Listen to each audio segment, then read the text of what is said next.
betul-betul saya ingat dari orang tua awal mau naik kuliah adalah, nak, akan jauh lebih baik ketika kita ditonton daripada terus menonton saya. Oh, oke. Ya, dan itu yang selalu tertanam jadinya setiap kesempatan, setiap hal-hal yang diamanahkan kepada saya, apalagi kepercayaan diberikan kepada saya, sebisa mungkin saya ambil.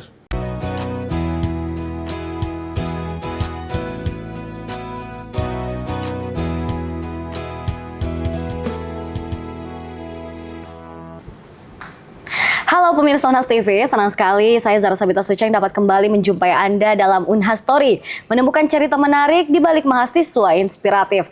Nah, dalam episode kali ini kita akan ngobrol banyak soal kepemimpinan, karena dalam episode kali ini kita menghadirkan mahasiswa statistika Universitas Hasanuddin yang menjabat sebagai Ketua IKASA, Ikatan Pemuda Peduli Sosial Kota Makassar, dan juga Ketua dari UKM KPI Universitas Hasanuddin. Langsung aja kita sapa, ada Kak Aidil Fitra Mulia ya. Iya. Assalamualaikum warahmatullahi wabarakatuh. Kak Aidil ya. Ya, waalaikumsalam warahmatullahi wabarakatuh. Gimana kabarnya hari ini Kak Aidil? Alhamdulillah baik. Baik ya. Oke, kita akan ngobrol banyak terkait dengan bagaimana kemudian kepemimpinan Kak Aidil di IKASA itu sendiri dan kemudian di KPI ya, karena baru-baru aja dilantik jadi Ketua Umum KPI. Tapi kita ngobrol dulu nih soal background pendidikan kamu di Unhas. Oke, sip. Soal statistika. Gimana sih awalnya kamu tuh ceritanya jadi mahasiswa statistika Universitas Hasanuddin, Kak Aidil? Oke, Kak Sucheng. Jadi memang sejak SMA itu tuh awalnya memang maunya pilih statistika. Statistika? Ya, kan kebetulan juga lolos SNBP eligible ya. Karena hanya saja setelah diskusi lah dengan beberapa orang itu mereka enggak rekomendasikan awalnya. Jadinya untuk statistika ini. Untuk statistikanya, jadi pilihnya di SNBP itu teknik sipil dan agroteknologi, dan barulah di statistika di SNBT baru pilih statistika, dan memang dari awal pilihnya statistika Unhas dan UNEM sih, pilihan keduanya gitu. Oke, jadi memang pertama di jalur eligible itu SNBP ya. Pada saat itu berbasis prestasi, kamu milihnya teknik sipil. Teknik sipil. Tapi itu hasil diskusi dengan orang lain ya? Dengan guru, dengan orang tua keluarga, teman-teman. Tapi kemudian saat berbasis tes ini, kemudian itu murni karena pilihan dari kamu? Murni pilihan sendiri. Jadi gimana tanggapan orang tua saat kamu dinyatakan lulus sebagai mahasiswa statistika Unhas? Nah, sebenarnya kalau tanggapan orang tua sendiri itu sebenarnya enggak terlalu enggak terlalu memaksa atau bagaimanapun soal jurusan, karena memang justru mereka itu milihnya ke kedinasan. Oh, iya, mereka makanya waktu pengumuman SNBP itu, waktu pengumuman tidak lolos itu mereka justru senang. Iya, menariknya itu Kak. Karena dia berharap kamu kedinasan, dan waktu itu kedinasan STAN itu harus pakai nilai UTBK. Yang ketika saya dapat di SNBP otomatis tidak bisa UTBK kan. Iya. Jadi tidak bisa untuk kedinasan, makanya mereka senang waktu SNBP-nya gitu. Tapi pada akhirnya juga ya belum rezekinya lah di kedinasan gitu.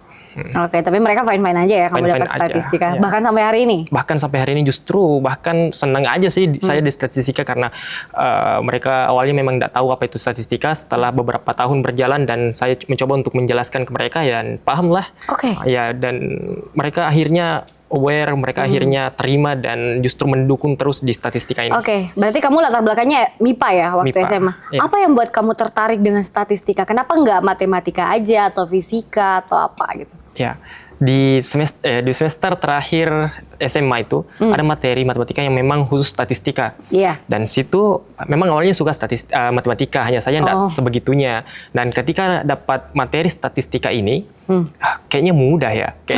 Ya, kita cuma hitung rata-rata, median dan modus. Wah, ternyata jadinya tertariknya ke situ kayaknya, karena memang suka dan ada bidang matematika yang cukup mudah menurutku, jadinya ambilnya statistika.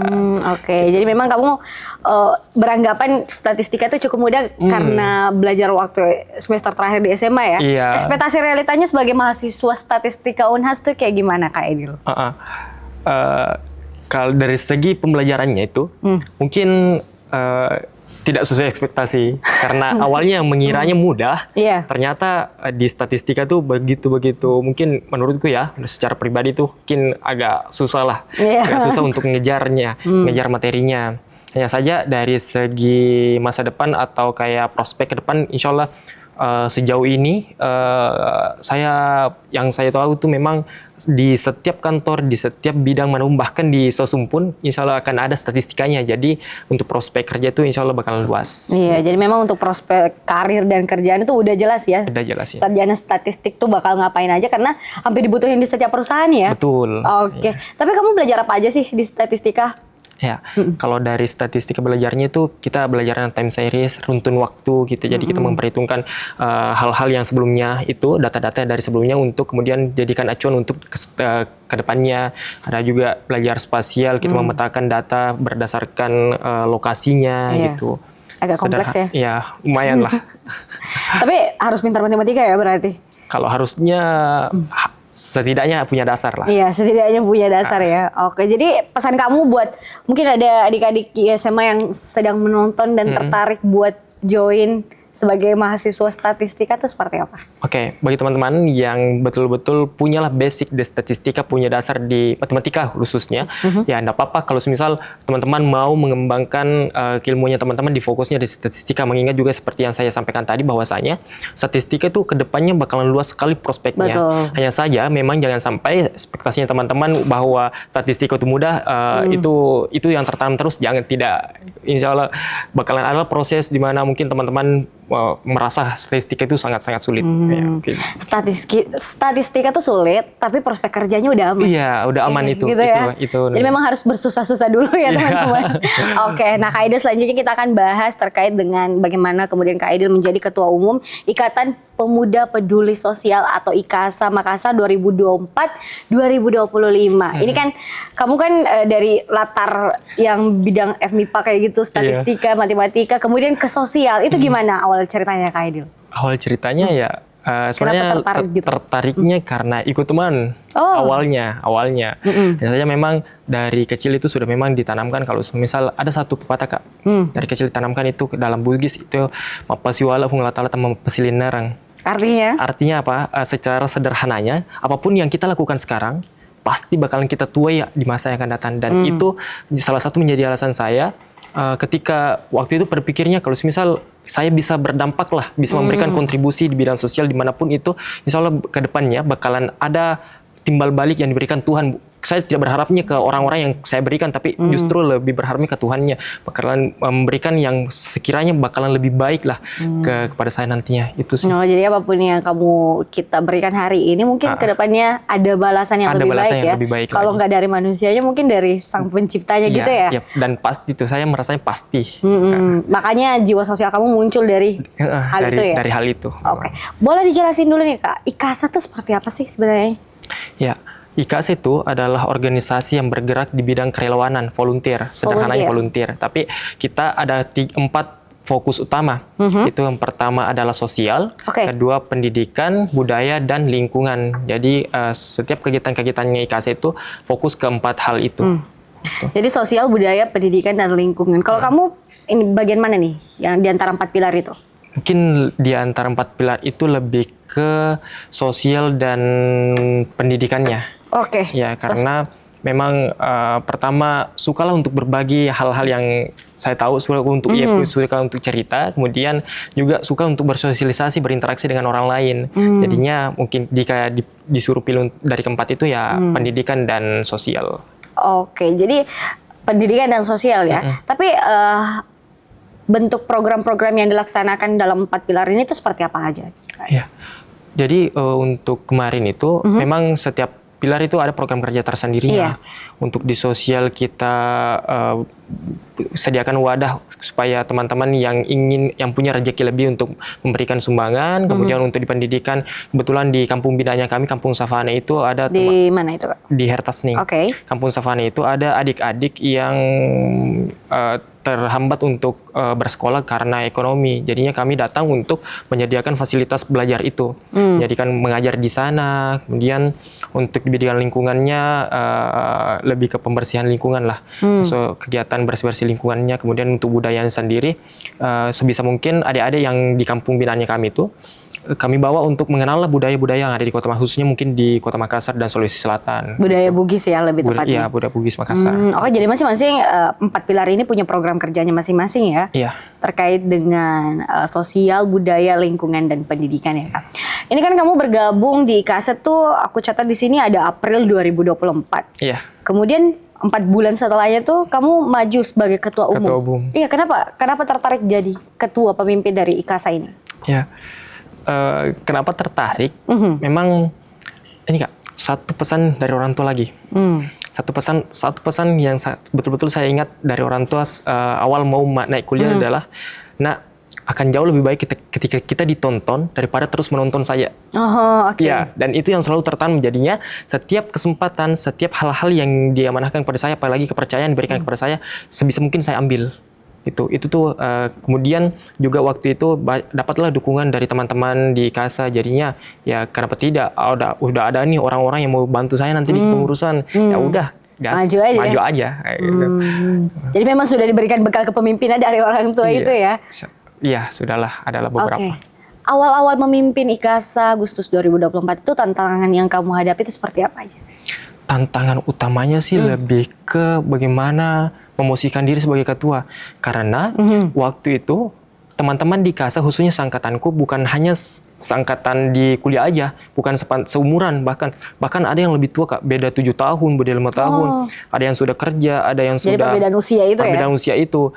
Tambah lagi teman-teman udah banyak lah punya pengalaman, terdistractnya di situ, kakak-kakak udah ada yang bahkan sudah pernah jadi ketua BEM, sudah pernah jadi ketua di mana-mana, jadinya mungkin distractnya di situ sih, lebih ke beban pikirannya bagaimana nantinya mengarahkan mereka begitu.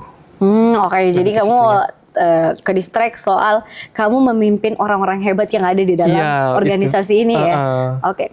Kalau tantangan semacam bagaimana kamu mengatur jadwal perkuliahan dengan jadwal pertemuan organisasi itu seperti apa?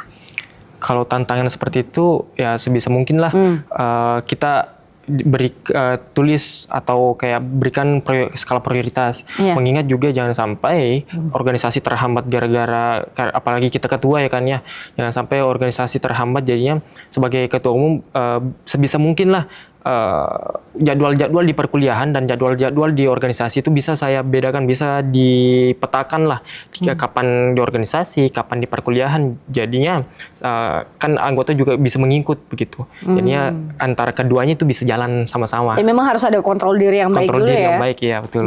Oke. Nah, kamu pasti kan udah terjun ke banyak sekali program IKASA ya yang di lapangan. Mana yang paling berkesan? Boleh diceritain saat ini? Yang paling berkesan mungkin yang mengajar di kampung binaan itu. Berarti soal pendidikan ya? Soal pendidikan. Di Hertasning? Di Hertasning. Oke, kenapa tuh Kak? Karena ternyata dengan berinteraksi dengan orang yang lebih muda, khususnya ini anak-anak, kita apa ya? Mungkin yang menurutku lebih kita bisa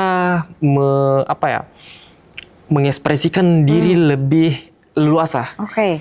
Ketika mungkin dengan orang dewasa atau sepantaran mungkin banyaklah yang perlu dengan anak-anak justru kita bisa lebih bebas.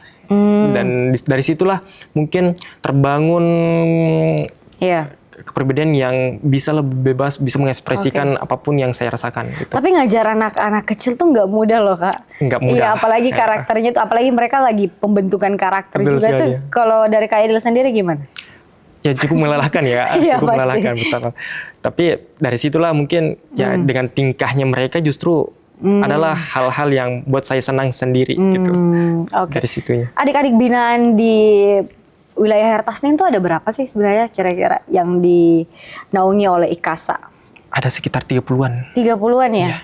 Dari umur kalian? Dari kecil, dari umur 5-4 tahun gitu? Ada yang lebih, bahkan 2 tahun ada Kak.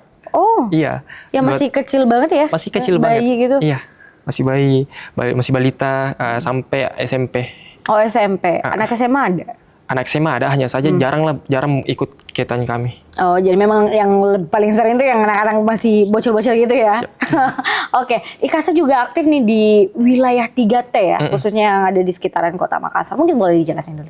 Ya, seperti yang saya katakan tadi, kalau misal bukan hanya di Makassar saja, tapi kita upayakan juga bagaimana memberikan kontribusi, memberikan dampak ke wilayah-wilayah yang membutuhkan. Kemarin kalau boleh cerita, itu kemarin di Malino, area Malino ya? Ya, area Malino ada saat desa di sana, di mana ada sekolah, hanya saja akses untuk anak-anaknya itu kurang, warganya juga masih kesusahan lah dalam akses untuk keluar gitu. Jadinya kami datang untuk setidaknya apalah yang bisa kami berikan di sana gitu, mengajar, bantu warganya dan sebagainya. Oh, jadi tidak hanya berfokus di Makassar aja ya Kak? Jadi wilayah-wilayah di sekitar Makassar yang masih bisa dijangkau, insya Allah IKASA bisa bantu ya? Insya Allah bisa bantu. Oke, ini kan bagaimana kemudian kita melihat pengalaman Kak Aidil dalam berorganisasi ya. Menurut kamu apa nih kesalahan paling umum anak muda ketika turun juga menjadi relawan gitu? Yang kamu lihat mungkin dari teman-teman kamu atau dari diri kamu sendiri? Yang pertama mungkin adalah ekspektasinya. Ekspektasinya? Ya, kadang ada orang yang ikut kerelawan justru mengharapkan mungkin finansi materinya, padahal kan lagi-lagi relawan ya rela, kita rela untuk melakukan apapun membantu orang lain. Yang kedua adalah mungkin karena keterbiasaan, ya, terkadang ada teman-teman yang terjun ke dunia sosial itu yang masih membawa sifat egoisnya mungkin. Seperti? Mungkin kayak jijik lah, atau bagaimana lah dengan anak-anak yang di desa gitu. Jadinya kadang tuh memberikan pandangan yang agak lain ke warganya gitu ketika kita bertingkah seperti itu. Gitu. Jadi memang harus tetap ada pelatihan volunteer dulu ya, sebelum volunteernya ada pembekalannya. Ada pembekalannya dulu ya. Oke, nah sekarang kan menjadi Dewan Penasehat ya Kak untuk IKASA. Peran dan tanggung jawabnya sebagai Dewan Penasehat itu seperti apa aja? Ya, untuk Dewan Penasehat itu ya dari namanya aja penasehat. Jadi setiap hal-hal yang mungkin saja menjadi kekhawatiran teman-teman pengurus, nah dari situlah kami berikan masukan-masukan, berikan saran, begitu juga dengan pengalaman-pengalaman yang kami punya di periode sebelumnya, ya kami sharing lah ke teman-teman pengurus yang sekarang. Jangan sampai ada hal-hal yang mungkin saja bakal melenceng dari apa IKASA itu sendiri. Jadinya sebagai pengawas juga sederhananya seperti itu. Penasehat dan pengawas ya untuk sekarang. Oke, luar biasa sekali bagaimana kemudian kontribusi yang diberikan Kak Aidil ya untuk IKASA Kota Makassar dan menjadi ketua umum dan sekarang menjadi Dewan Penasehat ya. Oke, nah sekarang kita akan bicara bagaimana kemudian Kak Aidil dan peranannya dalam UKM KPI Unhas nih Kak. Kan angkatan 2023 ya, dan bergabung tahun 2023 juga ya. Berarti mahasiswa baru udah gabung KPI pada saat itu. Kenapa tertarik untuk gabung KPI ini Kak? Di antara sekian banyak UKM Unhas tuh. Kenapa tertarik? Karena waktu itu lagi suka-sukanya menulis. Lagi suka-sukanya menulis dan dapat info dari teman-teman kalau KPI ada UKM nih yang memang ranahnya adalah penulisan, artikel ilmiah, karya tulis ilmiah. Jadi kamu sukanya nulis tapi yang karena ilmiah gitu ya? Iya, itu begitu waktu itu. Jadinya ya gabung lah, ya join, ikuti semua rangkaian anunya rekrutmennya dan alhamdulillah diterima. Dan baru-baru ini terpilih sebagai ketua umum KPI Unhas ya. Kamu tertarik memimpin UKM ini tuh karena apa sebenarnya? Apalagi KPI ini kan salah satu UKM bergengsi ya di Unhas. Tertariknya karena sejak maba memang udah ada impian untuk jadi ketua umum di tingkat universitas. Tingkat universitas, dan kebetulannya waktu pencalonan, dipercayalah adalah kakak-kakak teman-teman yang bilang maju aja Aidil. Kebetulan juga jadi bapak angkatan waktu itu, di angkatanku jadi bapak angkatan, jadi wakililah angkatannya kita untuk jadi ketua umum gitu. Jadinya majulah, ambil kesempatan itu lagi. Lagi-lagi ketika ada kesempatan kita ambil. Gitu. Dan memang ambisinya untuk menjadi ketua umum sudah ditanamkan pertama sejak gabung di KPI Unhas itu sendiri ya? Kalau ketua umum sebenarnya intinya jadi ketua umum dulu. Di mananya itu tidak tahu di mana, tapi memang pengennya ada satu organisasi yang saya ketua umumnya di tingkat universitas itu. Jadinya kebetulan di KPI ya KPI. Oke. UKM KPI Unhas ini kan besar sekali ya Kak. Visinya juga besar, prestasinya juga udah banyak, segudang membawa nama Universitas Hasanuddin ke tingkat nasional dan lain sebagainya. Apa visi besar kamu yang ingin kamu bawa untuk KPI Unhas ke depannya? Ya, selain mempertahankan, kalau boleh meningkatkan prestasi-prestasi itu, juga visi utamanya adalah bagaimana kemudian orang-orang di dalam KPI ini bisa saling berkolaborasi, Kak. Kan kita tahu bahwasanya keilmuan itu banyak sekali. Orang-orang di KPI juga beragam sekali, dan itu akan lebih baik ketika kita kemudian bisa mengkolaborasikan antara keilmuan itu dan menjadikannya sebuah hal yang bisalah berdampak, lagi-lagi berdampak ke masyarakat luas. Karena memang pada akhirnya hal-hal yang diperoleh di KPI itu diusahakan bisa memberikan kontribusi, bisa dilaksanakan, bisa diterapkan di masyarakat. Gitu. Oke, jadi menguatkan kolaborasi untuk meningkatkan kontribusi ya. Oke, tantangan kamu memimpin KPI ini tuh seperti apa? Apakah sama dengan tantangan IKASA? Karena IKASA kan ada perbedaan ya. Bahkan hampir 7 tahun tadi perbedaan usia. Tapi kalau di KPI kan rata-rata hampir beda 1-2 tahun gitu doang. Kalau tantangan ngurus memimpin KPI Unhas itu seperti apa? Mungkin tantangan yang paling real itu adalah mempertahankan apa yang sudah ada di KPI. Berat banget ya? Berat, kalau dipikir-pikir ya berat, karena lagi-lagi dari beberapa tahun terakhir itu kalau dilihat perkembangan KPI itu kayaknya eksponen deh. Langsung tinggi semua, jadinya hal yang paling kepikirannya itu bagaimana caranya mempertahankan. Iya, kemudian tentunya bakalan pada akhirnya juga bagaimana caranya untuk dikembangkan lebih lagi, karena jangan sampai coba stuck di situ aja, gitu. Itu sih, Kak. Nah, kalau program kerja atau yang dalam waktu dekat ini akan dilakukan oleh KPI itu apa? Untuk dalam waktu dekat kita bakalan lakukan raker sebagai awal kepengurusan, juga sebenarnya lagi persiapan untuk PPKO lagi. Iya. Ya, dan semoga saya bisa menorehkan prestasi lagi di Abdi Daya nantinya tahun ini. Gitu. Oke. Nah, pertanyaan selanjutnya nih Kak Aidil, apa sih sebenarnya persiapan mental untuk KPI ketika ingin berlomba seperti yang tengah dipersiapkan gitu? Persiapan mental? Iya, pasti butuh banget ya selain persiapan. Ya, kalau di KPI memang dari awal itu kita ditanamkan bukan ikut pendanaan, bukan ikut tapi memang dari awal kita harus juara. Itu persiapan mental yang betul-betul ditanamkan pada kader-kader KPI ketika ingin mengikuti lomba-lomba. Jadi KPI menyediakan wadahnya, dan teman-teman yang ingin menggunakan wadah itu betul-betul harus pokoknya menanamkan dalam dirinya, kita mulai ini kita harus juara. Pokoknya harus juara. Iya, harus juara. Betul-betul. Jadinya itu mungkin hal yang dicoba bangunlah di KPI juga gitu. Untuk memperkuat mental juga mereka ya. Oke. Boleh nih pesan-pesan Kak Aidil dulu ya untuk semua anggota pengurus UKM KPI Unhas 2026. Apa yang ingin kamu sampaikan untuk mereka? Untuk teman-teman, ya tentunya semoga kita bisalah saling menguatkan, saling berkolaborasi, bukan hanya seperti yang sampaikan tadi bahwa membawa UKM KPI di tingkat nasional, juga prestasi-prestasi yang sebelumnya sudah kita peroleh paling tidak dipertahankan, tapi sebisa mungkin kita gait prestasi-prestasi lainnya gitu. Oke, luar biasa sekali ya bagaimana kemudian kita harapkan UKM KPI ke depannya bisa mempertahankan dan meningkatkan prestasi yang sudah ada ya. Luar biasa sekali pengalaman Kak Aidil memimpin IKASA dan sekarang saat ini tengah memimpin UKM KPI Unhas. Tapi saya juga ingin bahas bahwa Kak Aidil ini udah pernah mimpin suatu PKM kewirausahaan ya.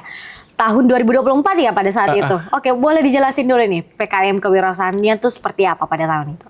Pada waktu itu kami bawaannya terkait renewable energy, energi terbarukan, di mana memanfaatkan cangkang kemiri dan sekam padi sebagai bahan utama dalam pembuatan briket, Kak. Iya. Jadi cangkang kemiri waktu itu kami ambil langsung dari Sopeng, begitu juga dengan sekam padinya untuk diarang. Ambil karbonnya, kemudian dijadikan briket, dan itu kita masukkan di bidang kewirausahaan sebagai bentuk bagaimana kemudian hal-hal yang terbuang ini nih, tidak terpakai ini bisa bermanfaat, bisa menjadi memiliki nilai jual lah, nilai jual yang tinggi gitu. Dan pada saat itu berhasil memperoleh pendanaan ya, Kak? Pendanaan, ya. Tapi bagaimana nih keberlanjutan dari PKM ini? Ya, waktu itu kan untuk keberlanjutannya sendiri ternyata adalah beberapa hal-hal yang masih perlu diperbaiki mungkin pada segi komposisi bahan dan sebagainya. Jadinya teman-teman untuk sekarang lah masih berupaya bagaimana kemudian menutupi hal itu. Itu sih kalau bicara soal keberlanjutannya. Oke, luar biasa sekali ya. Pembelajaran yang kamu dapat dari PKM kewirausahaan ini tuh apa? Banyak sekali. Salah satu intinya adalah manajemen waktu, Kak. Karena mungkin Kakak tahu sendiri kalau misal PKM itu sangat-sangat padat. Betul. Aduh, kita betul-betul dikejar, ya mulai dari awal hingga akhir itu betul-betul dikejar dan diawasi betul-betul. Jadinya waktu itu sebagai mahasiswa juga ikut juga IKASA, ikut juga KPI, betul. Disitulah mulai terbangun mental dan bagaimana caranya kita bisa bukan hanya memanage waktu, tapi bisa tahulah kemampuan kita sampai mana sih sebenarnya di situ. Di situ tuh yang jadi titik di waktu PKM. Waktu itu benar-benar menguji kemampuan kamu bisa sampai di mana ya? Iya, betul, dan bagaimana kamu kemudian manajemen waktu antara IKASA, KPI, belajar akademik dan PKM kayak itu sendiri. Oke. Luar biasa sekali Sobat Unas TV, bagaimana kemudian pengalaman Kak Aidil ya di berbagai bidang. Tapi di antara semua pengalaman itu mana nih yang paling berkesan, Kak? Apakah menjadi ketua IKASA atau pengurus di KPI atau PKM itu justru? Semua punya kesan tersendiri, semua punya pelajaran tersendiri yang bisa dipetik. Tapi kalau misalnya dipilih satu itu mungkin di PKM itu tadi. PKM ya? Iya, karena banyak sekali hal yang berubah dari saya sejak ikut PKM itu. Kenapa nggak lanjut untuk coba PKM lagi nih, Kak? Mengingat, pelajaran yang salah satu yang saya sampaikan tadi, pelajaran yang diambil dari PKM adalah bagaimana tahu kemampuan diri. Dan ketika sudah ambil IKASA, ketua IKASA, kayaknya bakalan akan susah deh bagi waktu ke depannya gitu. Jadi gak egois ya untuk ambil semua. Jadi memang yang mana bisa dikontrol, yang itu bisa yang Kak Aidil ambil ya. Iya, betul. Oke, rencana jangka pendek dan jangka panjang Kak Aidil ke depannya tuh bakal seperti apa? Untuk dalam 1 tahun terakhir mungkin kita fokus ke KPI. KPI Unhas sambil nyusun lah tugas akhir. Selain itu juga sebenarnya lagi coba membangun content creator. Content creator ya? Saya suka berbagi, Kak. Suka menyampaikan apa yang bukan orang lain tapi pribadi saya, apa yang saya dapatkan. Jadinya mungkin kedepannya bakalan cobalah untuk bagaimana kemudian bangun itu. Kalau jangka panjangnya tuh seperti apa, Kak? Setelah lulus nanti mau jadi apa? Lanjut S2 kah? Atau mau langsung jadi apa nih, Kak? Kalau rencananya sih lanjut S2 ya, Kak ya. Semoga bisa tercapai. Untuk sementara impiannya masih tinggi di Singapura, tapi nggak apa-apa, bermimpi setinggi-tingginya, Kak. Tapi semoga lah bisa tercapai itunya nanti, lanjut S2-nya. Oke, kita doain semoga perencanaan kamu baik itu jangka pendek dan jangka panjang dapat terrealisasikan dengan baik ya. Dan semoga selalu mendapat petunjuk dari Yang Sang Pencipta itu. Oke, terakhir nih, Kak. Apa pesan Kak Aidil untuk anak muda di luar sana, khususnya terkait dengan kepemimpinan nih, Kak? Mengingat banyak sekali ya yang sudah Kak Aidil pimpin hingga saat ini. Berbicara soal kepemimpinan teman-teman, itu adalah hal yang bukan kita dapat di bangku perkuliahan dari materi-materi, bukan seperti itu. Tapi bagaimana teman-teman bisa betul-betul terjun langsung dalam area kepemimpinan itu. Dan bahkan saya bilang pun begini, seorang pemimpin yang baik bukan tentang mereka yang punya banyak pengalaman, punya kemampuan bicara yang baik, tapi tentang mereka yang mau terus belajar. Jadi kalau teman-teman masih mau terus belajar dan menjadi seorang pemimpin, ya terjun langsung di dunia kepemimpinan itu sendiri. Mungkin itu sih, Kak. Oke, terima kasih banyak Kak Aidil atas pesannya untuk generasi muda khususnya terkait dengan kepemimpinan ya. Bahwa sosok pemimpin tuh harus tetap terus belajar ya. Dan semua seperti yang disampaikan Kak Aidil tadi dari pepatah Bugis itu, bahwa apa yang kita berikan hari ini pasti akan ada balasannya di hari esok. Terima kasih banyak atas cerita pengalaman yang sudah dibagikan di Unhas Story kali ini. Dan untuk itu pemirsa, kita ucapkan sekali lagi terima kasih kepada Kak Aidil atas waktu dan kesempatannya untuk berbincang bersama. Dan untuk itu pemirsa, saya Zara Sabita Suceng pamit undur diri dan sampai jumpa di episode Unhas Story berikutnya. Menemukan cerita menarik di balik mahasiswa inspiratif.